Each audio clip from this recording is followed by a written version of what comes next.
2011க்கு முந்தி சேலம் மாவட்டம் எப்படி இருந்தது, 2011க்கு பிறகு 2021 வரை சேலம் மாவட்டம் பல்வேறு துறைகளில் எந்த அளவுக்கு வளர்ச்சி பெற்றிருக்கு என்பதை நாம் எண்ணி பார்க்க வேண்டும்.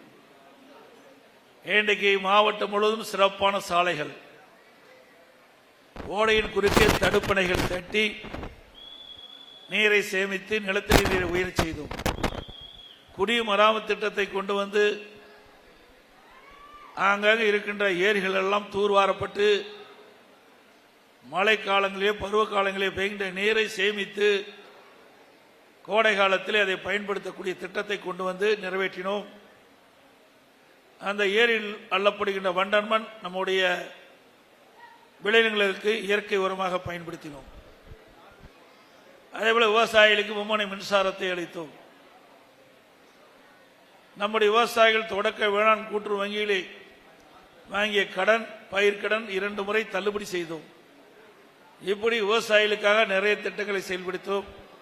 அதேபோல நம்முடைய மாவட்டத்திலே கைத்தறி நெசவு தொழில் நிறைந்த பகுதி, விசைத்தறி நிறைந்த பகுதி. ஆக இந்த 2 தொழிலுமே அதிமுக ஆட்சியில் செழிப்பா இருந்தது.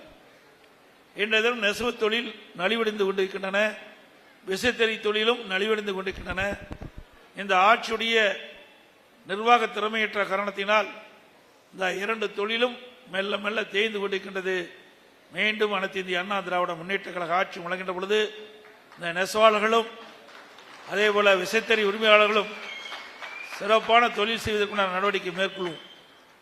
அதேபோல நம்முடைய பகுதியிலே மரமேறும் தொழிலாளர்கள் பல்வேறு இடங்களில் இருக்கின்றார்கள். அவருடைய கோரிக்கைகள் எல்லாம் ஏற்று அதிமுக ஆட்சி மலர்ந்தவுடன் அவர்கள் மரம் ஏறுகின்ற பொழுது தவறி விழுந்து உயிரிழந்தால் அவர்களுக்கு தேவையான நிதி வழங்கக்கூடிய சூழ்நிலை உருவாக்கின்ற விதமாக அவர்களுக்கு காப்பீடு திட்டத்தை கொண்டு வரப்போறோம். அதோடு அதற்கு பிரீமியத்தை அரசாங்கமே, அதிமுக அரசாங்கமே அமைந்த பிறகு செலுத்தும்.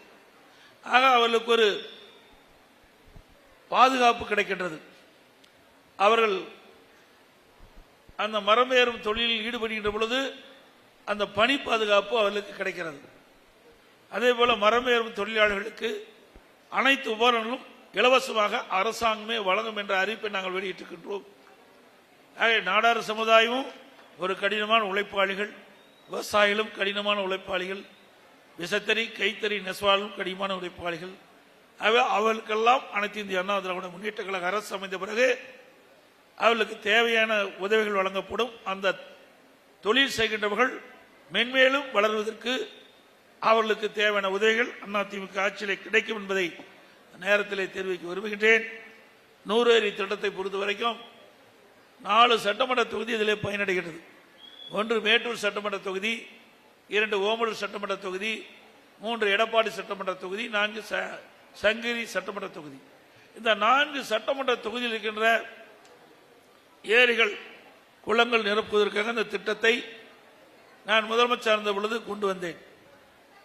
முதற்கட்டமாக ஒரு 6 ஏரிகள் நீர் நிரப்புகின்ற திட்டத்தை தொடங்கி வைத்தோம்.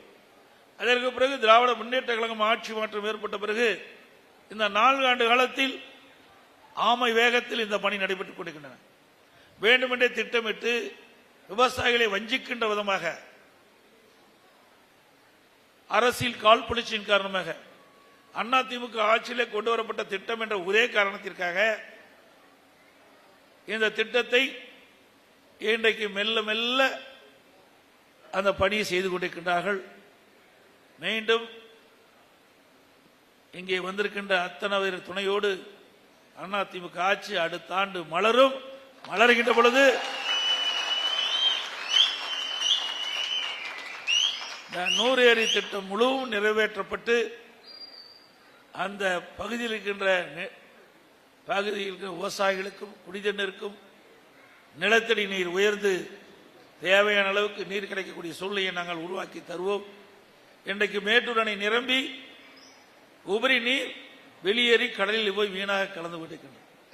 உண்மையிலேயே இந்த அரசு விவசாயம் மீது பாசமும் அக்கறையும் இருந்திருந்தால் இந்த திட்டத்தை ஒரே ஆண்டில் நிறைவேற்றப்பட்டிருக்கலாம்.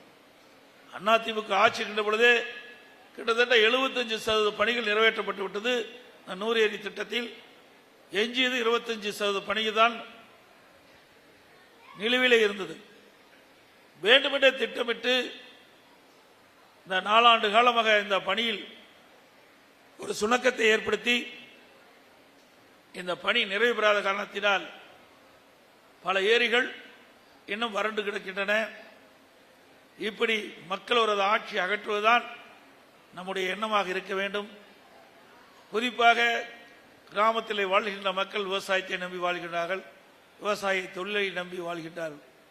அதேபோல விவசாய தொழிலாளிகளுக்கும் பசு வீடுகள், விலையில்லா கறவை மாடுகள், விலையில்லா ஆடுகள், விலையில்லா கோழிகள், இப்படி நிறைய திட்டங்களை கொண்டு வந்து அவர்களுக்கும் நன்மை பயக்கக்கூடிய திட்டத்தை நாங்கள் செயல்படுத்தினோம்.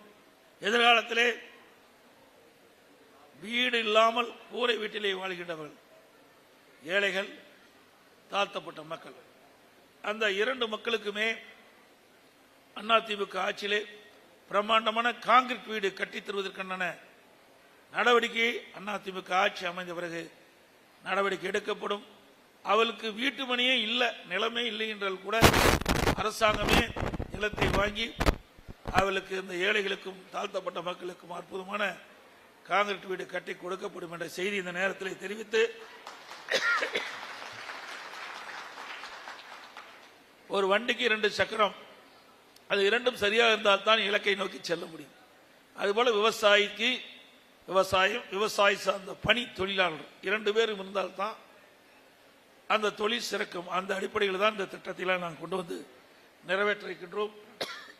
அனைத்து இந்திய அண்ணா திராவிட முன்னேற்ற கழகம் அடுத்த ஆண்டு நடைபெறுகின்ற சட்டமன்ற பொதுத் தேர்தலிலே மக்கள் அனைவரும் மகிழ்ச்சி பெறுகின்ற அளவிற்கு அற்புதமான தேர்தல் அறிக்கை வெளியிடப்படும் என்ற மகிழ்ச்சியான செய்தி இந்த நேரத்தில் தெரிவித்து,